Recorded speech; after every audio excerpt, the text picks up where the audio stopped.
पक्ष में कोई दम बचा है क्या? आप देखे होंगे माननीय प्रधानमंत्री जी तीसरी बार प्रधानमंत्री बने, इसके लिए इस देश की जनता कमर कस ली है। शराब नीति इनकी गलत है, बंद करने की इनके लोग, इनके थाना पुलिस सब यहाँ शराब बनवाने में लगे हैं, पहुँचाने में लगे हैं। शराब नीति फेल है। नमस्कार, आप देख रहे हैं न्यूज फॉर नेशन में हूँ आपके साथ नरोत्तम। संसद भवन में हुए सुरक्षा में चूक को लेकर कांग्रेस पार्टी लगातार भारतीय जनता पार्टी को घेर रही है। राहुल गांधी कह रहे हैं कि बेरोजगारी की देन है कि लोग संसद में अब घुसने को तैयार हैं। ऐसे में आज पटना पहुंचे केंद्रीय गृह राज्य मंत्री नित्यानंद राय ने राहुल गांधी पर तीखा हमला किया है। नित्यानंद राय ने कहा है कि राहुल गांधी खुद को पता नहीं रहता कि क्या बोलते हैं, वो खुद नहीं समझते कि क्या बोल रहे हैं। हम प्रधानमंत्री नरेंद्र मोदी ने इस देश में बहुत काम किए हैं और इस देश को युवाओं को रोजगार दे रहे हैं, भारत से बेरोजगारी को खत्म कर रहे हैं। वहीं शराबबंदी को लेकर भी उन्होंने नीतीश कुमार पर हमला किया है।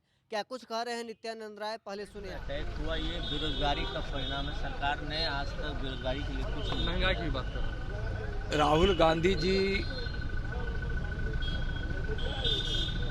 की न कोई समझ है और न समझना ही चाहते हैं। क्या बोलेंगे, विषय कुछ होता है, बोलते क्या है समझ में नहीं आते हैं। राहुल गांधी जी को है सोचना चाहिए कि माननीय प्रधानमंत्री आदरणीय नरेंद्र मोदी जी के अनेकों योजनाओं से इस देश से गरीबी मिट रही है और बेरोजगारी मिट रही है और नौजवानों को रोजगार मिल रहा है।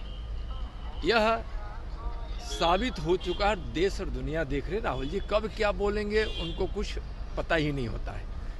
और अभी 3 राज्यों में भारतीय जनता पार्टी की भारी बहुमत से सरकार बनी है। माननीय प्रधानमंत्री जी का और भारतीय जनता पार्टी की यह सोच, सबका साथ और सबका सम्मान, कि आज तीनों राज्यों में जो मुख्यमंत्री बने हैं अनुसूचित जनजाति समाज, वंचित समाज से, आज पिछड़ा वर्ग से और सवर्ण वर्ग से, आज यह भारतीय जनता पार्टी की नीति को दर्शाता है। सबका साथ, सबका विकास, सबका सम्मान, न्याय के साथ। और यह बिल्कुल जो भारतीय जनता पार्टी की नीति है उसके अनुरूप यह हुआ। प्रधानमंत्री जी का बयान आया है कि जो पार्लियामेंट पर अटैक हुआ, इसकी गहराई में जाने की जरूरत है। काफ़ी चिंताजनक बात उन्होंने बताई। माननीय प्रधानमंत्री जी जो बोलते हैं उस बात में बहुत दम होता है और वह सच्चाई के साथ होता है। 24 का चुनाव को लेकर जो अपोजिशन के लोग हैं बोलते हैं कि एक तरफ हो जाए, जहाँ प्रधानमंत्री कह रहे हैं कि हम तीसरी बार भी जीत कराएंगे, जनता गारंटी दे चुकी है, वहीं बिहार में विपक्ष के लोग आपको कह रहे हैं कि खाता भी नहीं खुलेगा। बिहार में विपक्ष में कोई दम बचा है क्या? आप देखे होंगे माननीय प्रधानमंत्री जी तीसरी बार प्रधानमंत्री बने, इसके लिए इस देश की जनता कमर कस ली है और चल पड़ी है माननीय प्रधानमंत्री जी को तीसरी बार भारी बहुमत से, यानी पिछली बार से भी ज्यादा सांसद देकर, बहुमत देकर प्रधानमंत्री बनाने के लिए। इस देश का भरोसा, इस देश का विश्वास माननीय मोदी जी पर है। 350 से भी ज्यादा। और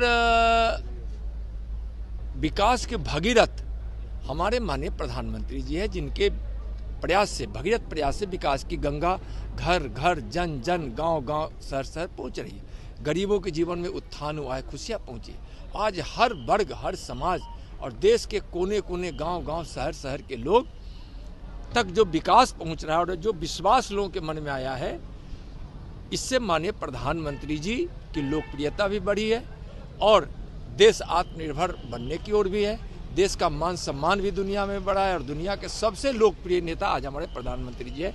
2024 में तीसरी बार भारी बहुमत के साथ वह प्रधानमंत्री बनेंगे और बिहार में महागठबंधन का, इंडी गठबंधन का सुपड़ा साफ होगा। 40 की 40 सीट भारतीय जनता पार्टी और एनडीए जीतेगी। 19 को बैठक इंडी गठबंधन की। उससे क्या होगा?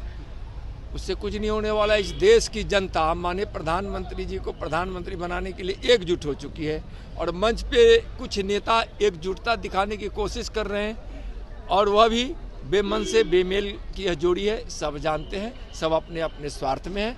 इस देश की जनता जानती है कि निस्वार्थ भाव से और देश के हित में, देशवासियों के हित में अगर कोई काम करने वाले हमारे नेता है तो हमारे माननीय प्रधानमंत्री आदरणीय नरेंद्र मोदी जी। नीतीश कुमार और बिहार में जेडीयू के जो प्रिंसिपल ख्वाब है, क्या वो चकनाचूर हो रहे हैं? क्या आपको लगता है?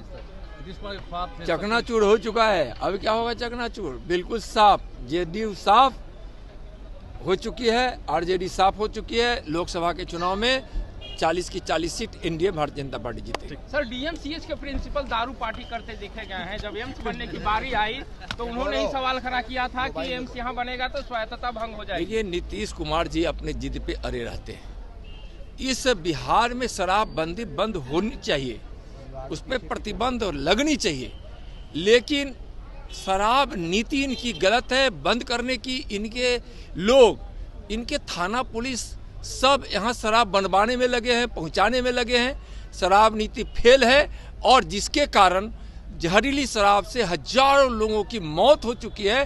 नीतीश जी की यह नीति फेल है। नीतीश जी, आपके शासन में कहीं भी शराब बंद नहीं है। पहले से ज़्यादा शराब की बिक्री है और अवैध शराब का व्यापार हो रहा है, नकली शराब लोगों तक पहुँच रहा है। तो आपने सुना, केंद्रीय गृह राज्य मंत्री नित्यानंद राय साफ तौर पर राहुल गांधी पर तंज कसते हुए कह रहे हैं कि राहुल गांधी को खुद समझ में नहीं आता कि वो क्या बोल रहे हैं। वहीं उन्होंने नीतीश कुमार पर शराबबंदी को लेकर कहा है कि नीतीश कुमार के राज्य में शराबबंदी फिर से फेल है। और वहीं उन्होंने बिहार में कहा है कि विपक्ष के जो बिहार के लोग हैं वो 2024 में धराशायी हो जाएंगे। 2024 में फिर से नरेंद्र मोदी प्रधानमंत्री बनेंगे। क्या कुछ कहा नित्यानंद राय, आपने सुना। आप बने रहे न्यूज़ 4 नेशन के साथ।